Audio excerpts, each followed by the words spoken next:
For this next inductee, we would like to call forward to help present with the award Coach Casarella and Coach Warner for our next inductee, class of 1987, Ted Cooney. Ted was a 3-year varsity football player. He was called up his sophomore year as the team's quarterback, and many underestimated the Red Raiders as they moved out of Section 9 during his time and into Section 1, and they were now playing against some powerful Westchester schools. Ted quickly led the team to 2 Section 1 bowl championships in football, the second one being the first ever overtime game in New York State history. They win over Scarsdale. He was All-State, All-Section, All-County, Journal News Athlete of the Season in 1986. He threw for over 1,200 yards as a senior. He was All-County as well in lacrosse, 3rd-team All-State. He went to the University of Delaware, and where he played alongside of NFL star Rich Gannon, future NFL star Rich Gannon. He later finished his career at Iona College. We now welcome to the podium with his coaches our next inductee, class of 1987, Ted Cooney.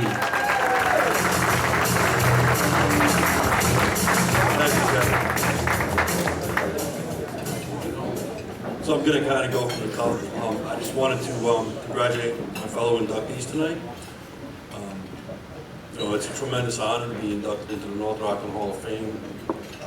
My daughter's here with me, and I used to tell her how it built the foundation for my life, and how it built how the man here who coached me, the players I played with, even the community itself. I'm blessed. And I thank God to be able to have grown up in an environment like that, where the commitment to excellence was above and beyond what I've experienced anywhere else in my life. I have a bunch of stories I'm going to tell. I hope we stay within the 5 minutes. But Coach Casarella, obviously, thank you, Coach, for all you've done for me. And Coach had 3 names for me. He had Francis, which is my real name. Mr. Adler will tell you that. I'm Francis Edward Cooney Jr. He had Theodore, and he had Teddy.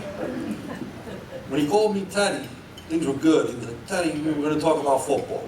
Right? We're going to talk about, here's what you need to do on this next play. Here's what we're going to do. Here's how we're going to play it. Here's how you're going to, be prepared. Thank you for that, Coach.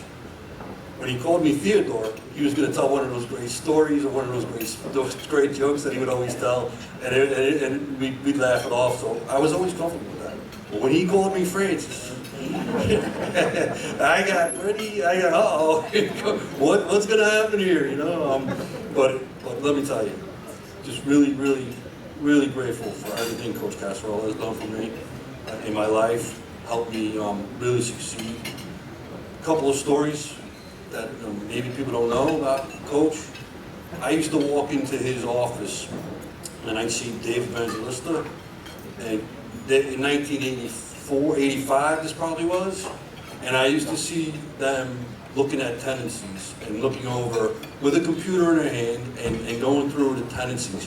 And I always wondered how Coach Casarella would always make the right defensive call whenever the other team was running the ball on 3rd and 1, and Mike Gunther would run through and make a tackle, or whoever it was in the backfield would make a tackle. But it was because of Dave Evangelista. Thank you for helping us be successful. Thank you, Coach, for being way ahead of your time in terms of looking at statistics and analysis. I may have never said that to you, but I did notice it. I just want to make sure you know that. Yeah. There you go. So, another coach, Coach Warner. Coach Warner was funny. He coached me when I came into middle school, and I met him in middle school. And talk about a community, and you see these things happening in our world today. we were always united. And Coach Warner used to make me laugh because he used to come in and speak Spanish to the folks. And he'd say, Lucha Libre. And I had to go look up what Lucha Libre was, but I figured it out. It was wrestling in Mexico. And he would come in, and there was no such thing as any type of mission other than the team success, everyone towing the line, everyone trying to be better than the next team.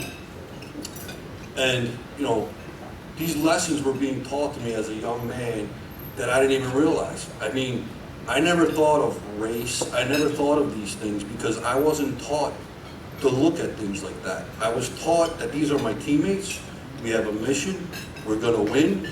Our plan was to win, and our goal was always to win championships. Not everybody thinks like that, and that's comes down from Coach Cassarella, Coach Warner, and that's the community we live in. Another coach I had, Coach Amendola, who couldn't be here. Coach Amendola would have me so prepared on the offensive side of the field. When we go on the field, we have scripts. We run it off at least 10 plays. My junior year was probably the best football team that I ever played on, at any time. We had, we won 11-0, but I think we scored on the first play 6 times that year, on the first play. And they weren't all like trick plays. They were blocking schemes that Coach DiGirolamo and Coach Warner had worked on with our linemen, who were we were always the best coached. No question. Like, hands down, we went in prepared. There was never a time when I walked on the field as a North Rockland Red Raider that I did not feel prepared. I was ready. I may have been nervous because there was a lot of pressure playing in North Rockland and we wanted to win. And that's right, because it's a great community and you do want to perform for people who are great. Fantastic stuff. Coach Warner, Coach Warner used to, we would go through practice, and one day we were, all right, it's going to be 4th and 20. What play are we going to call?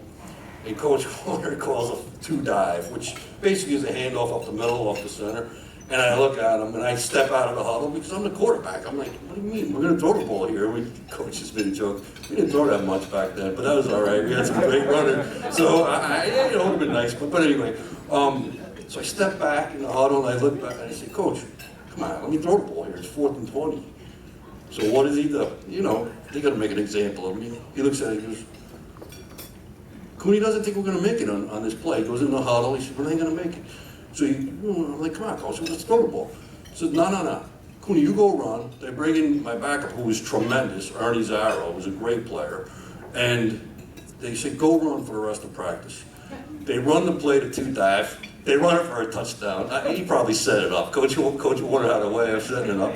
And I'm like sitting there going, yeah, all right. They made sure everyone was humble and everyone was, towing the line to the mission. Now, I don't think I was really not trying to toe the line, Coach, just to tell you. But you know what? I did learn a lesson that day, and I'm grateful for it. That, you know what? You listen to the people who know, and you follow through on that, and you believe in each other. So with that, I think, tremendous. Also blessed to play with some people that were just great teammates. I mean, what a great childhood I had. I have to thank my mom and dad. They're both gone now, but they live inside of me.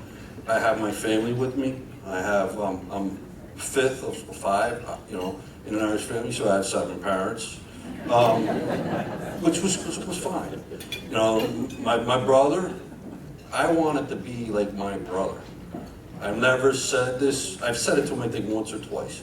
My brother played lacrosse, I played lacrosse. My brother was a flanker, I wanted to play football, right? I got lucky because Coach Kapuzinski, when I was in middle school, I know Sean is here, I was going to punt, and I faked the punt, and I threw a touchdown pass. He said, you're not a quarterback. What a day that was in my life. Thank you, God. Thank you, Jesus. I do give God a lot of credit for a lot of my successes, and I'm really grateful for that. So I wanted to give props to Coach Kapuzinski. The tremendous players I played with. I played with, you can talk about Derek. I mean, it's obvious Derek Glass was an extremely gifted player, but there was many, many gifted players that I played with. I played with Al Dawson. I don't know if anybody knows Al Dawson. Does anybody know Al Dawson? Al Dawson was the most impressive football player that I ever stepped on the field with. And when I was in the huddle and I was a younger kid playing in my younger years, he made me comfortable. And Al, I see Al, he comes by he was working on the sanitation, coming by my house, and I said, Al, here's the key to my house. You come in and you take anything you want, because you're Al, and I love that guy, because, he was in the trench with me. We had a community, we had such commitment to excellence, and we were always prepared to execute. I remember I was talking to a CEO. I've been very successful in my career, thankfully, I thank God for that. And the CEO was looking at me and he says, Mariano Rivera picked up the ground ball and threw it into the outfield, and they lost to the Houston Astros in the World Series. I don't know if people remember that, Yankee fans probably do. And I looked, and he said to me, some days it's just not your days. And I said, no, all you gotta do is execute. If he executes and throws that ball to that in second base, and he makes a good throw, the game's over, the Yankees win. It's about execution. And where did I learn that? I learned that from this program, from North Rockland. My daughter goes to Nyack. I have two daughters, Bella and Sammy. Love them. They're the joy of my life. Bella couldn't be here tonight. She's at college. Sammy's a volleyball player. And I got to spend all day watching her play volleyball, and it's like, what a joy to be able to. I get more nervous watching her than I ever did. And she's going to end up going and playing at Mercy, I believe. I don't know if she's totally decided. She's going to get she's going to play. And I'm just grateful. But I do want to tell you that I have tried to instill in her everything that I learned at North Rockland. And they played last year. She went to Nyack. They played North Rockland, and I told her, I said, Sam, and she'll tell you. I said, Sam, you're going to go into a team that's completely prepared and is going to be relentless, and you got to be ready for it. North Rockland ended up winning, but Sammy played great, tried her best, but I told her, I said, we don't mess around. They don't mess around where I came from, and totally very proud of it. When you think about growing up, I grew up on Oakwood Lane. There's a couple people from Oakwood Lane here. Jeff Becker, Jennifer Benet. We had this block, and Rob Brizzolari was a quarterback, and Rob Brizzolari was kind of my idol. I don't know if folks know Rob Brizzolari, but he taught me about being a North Rockland quarterback when I started in 7th grade. He was a varsity player. And Rob was just good to me. Our neighborhood, we would pass things down. Jeff Becker's here. I knew Jeff Becker was going to be an unbelievable athlete. When I saw him slide on the pavement we used to play tennis baseball, into third base. He was like 6 years old, and I'm like, whoa, that kid can play. It was tremendous. Jennifer Benet was a great tennis player. I knew Larry very well. But I want to talk about the people I really gotta thank here are my teammates. The offensive line. I was a quarterback. I don't know if that was mentioned, but I was a quarterback.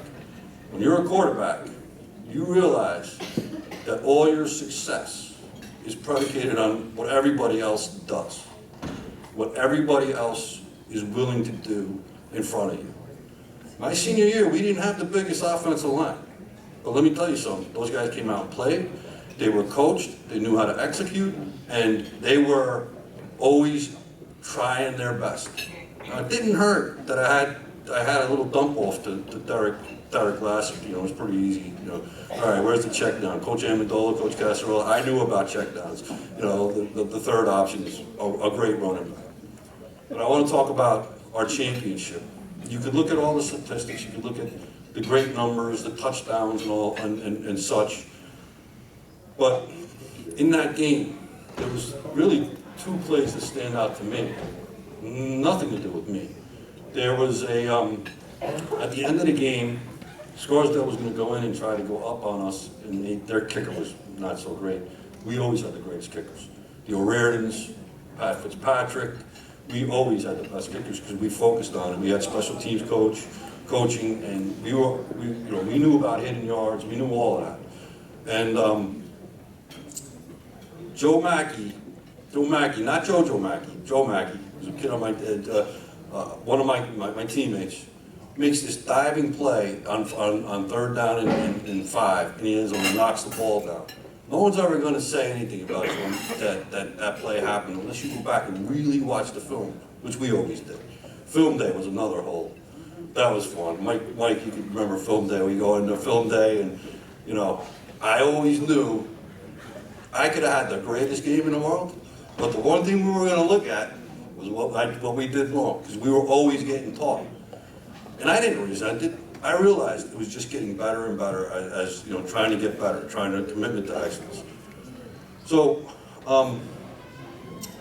as we go on, Joe Mackey knocks down a ball, and they go on and miss a field goal, which ends up we get back in the game, and we won in overtime. It was the first overtime game. And I will tell a little bit more about that game as I go on here. But I also want to acknowledge another person, Billy Wagenstein.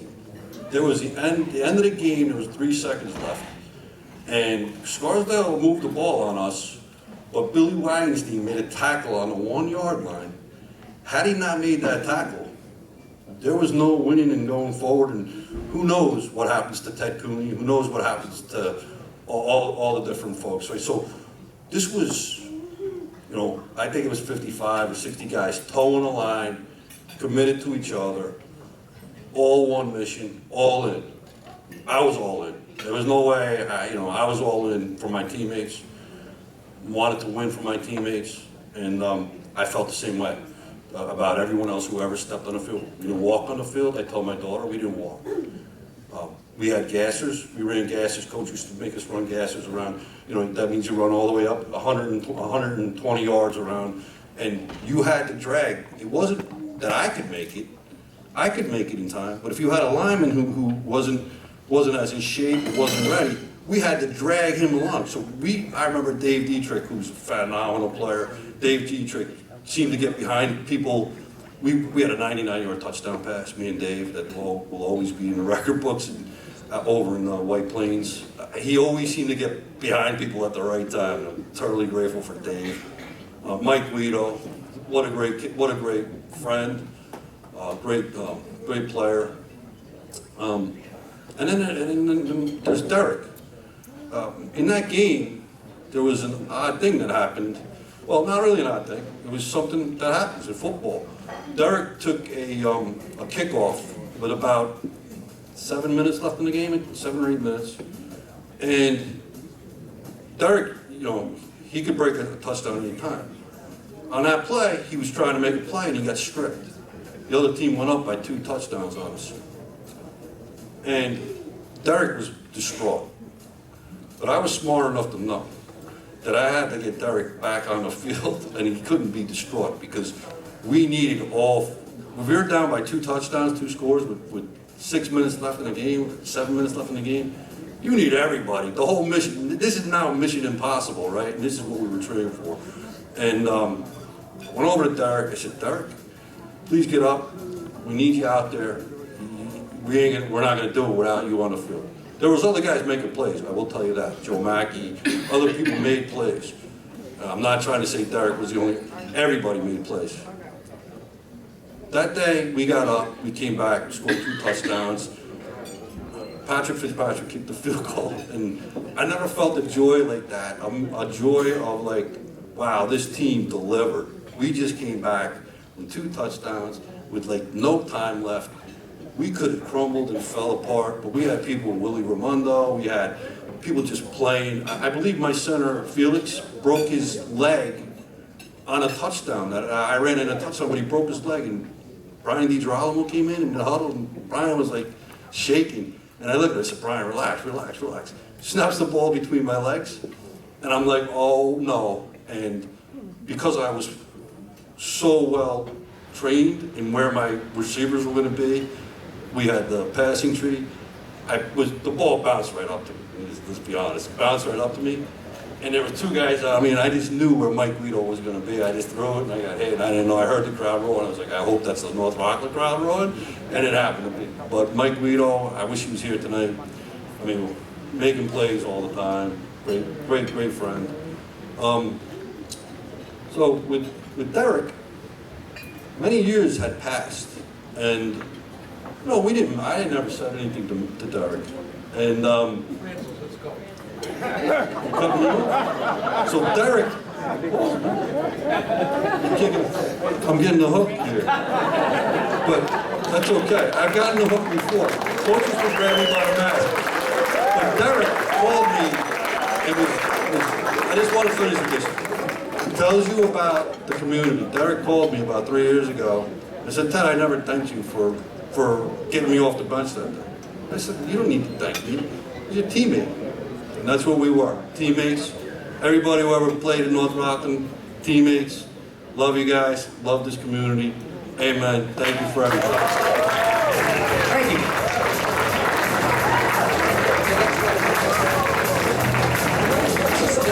This is it.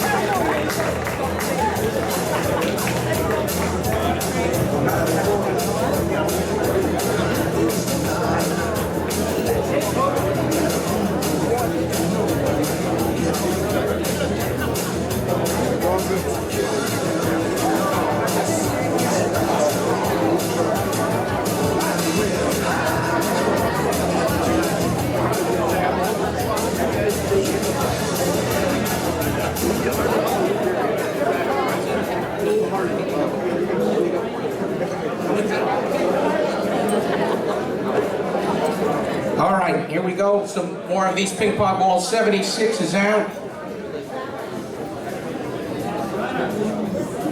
Looks like 6 is out. 9.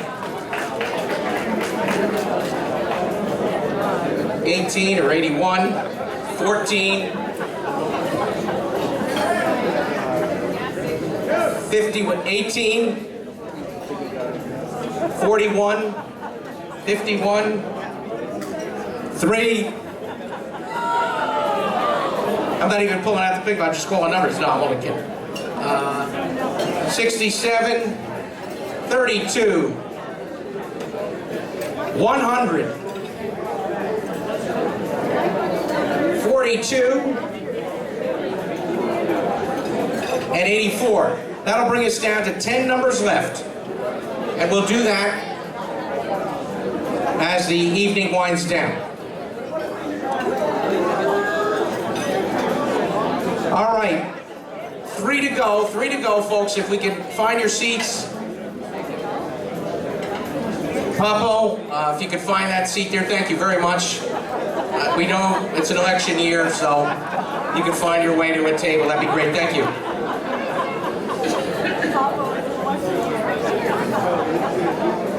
Duffy, can you hurry up with that drink? All right.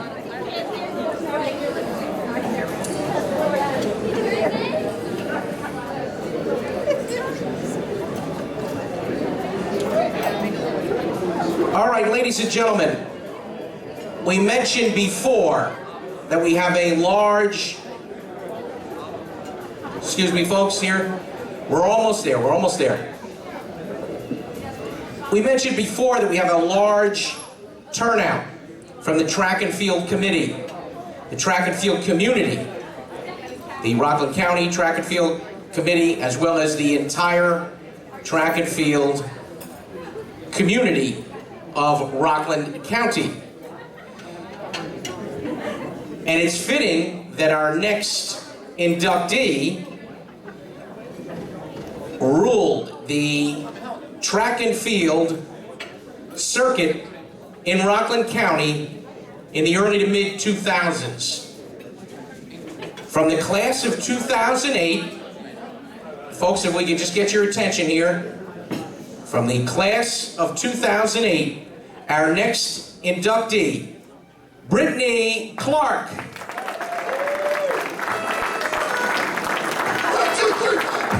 And for Brittany, we'd like to call forward her coach, Brian Diglio. to help present with the award.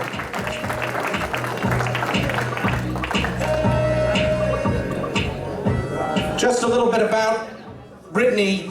She started on the track team while an eighth grader.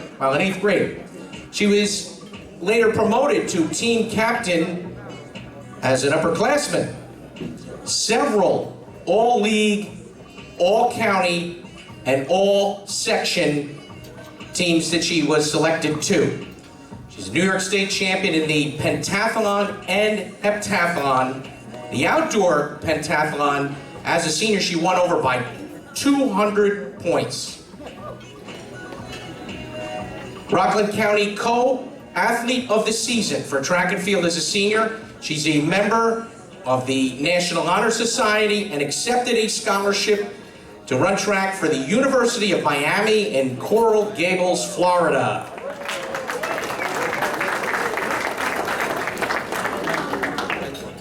She's named to numerous all-ACC teams during her career at the University of Miami. We're so glad that she's back with us tonight.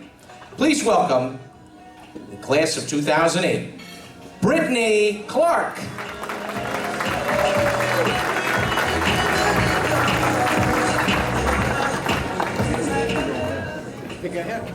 Wow, what an event tonight.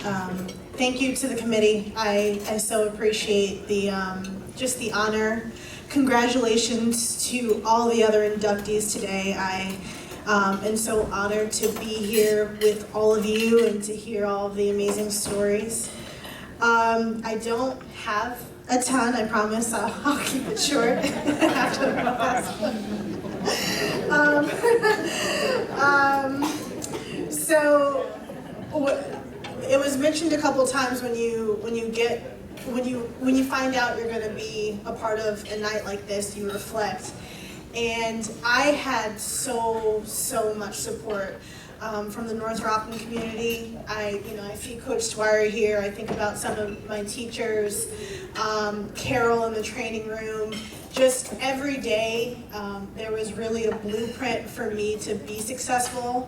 It was really clear early on that that was the plan. I was supposed to be successful, and everyone was there around me. Across the county, I never liked Suffern High School. I never will. But I will say, the coaches at Suffern were unbelievable to me, even through all the hard competitions. The coaches at Clarkstone South, Pearl River, Nanuet, just across the board, just so much support. I see the Schlesingers here, and how you all would jump up and down when I was on the runway and supported me, so I so appreciated that. To my teammates, a huge thank you. I had so many amazing teammates. I'm certainly not up here by myself.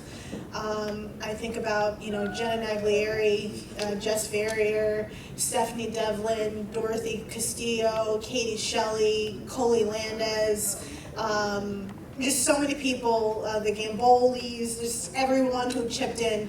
Coach Dahl, Coach Beloga. I was a pretty high maintenance human. This was really a team effort to kind of keep me calm, and the pentathlon and the heptathlon is a 2-day event. Pentathlon, 5 events, the heptathlon was 7 events. So depending on how one event would go, my emotions, my attitude, my demeanor would go in another direction, and you had 30 minutes before the next event, so you really had to have a short-term memory, and it was really a team effort to make sure I was ready to go for the next event. My coaches, I had the best coaching staff in the country. They were unbelievable. So I'll start with Stephen Pashley, who, not here today, fitting, he ended up leaving to go to Suffern anyway when I was a junior, so there was a lot of static there. But I just appreciated him so much time, effort, energy. And even after he left for Suffern a lot during my senior year, and people don't know this, I didn't do my first pentathlon until my senior year. I actually said I was never going to do a pentathlon. I'll get into that in a little bit.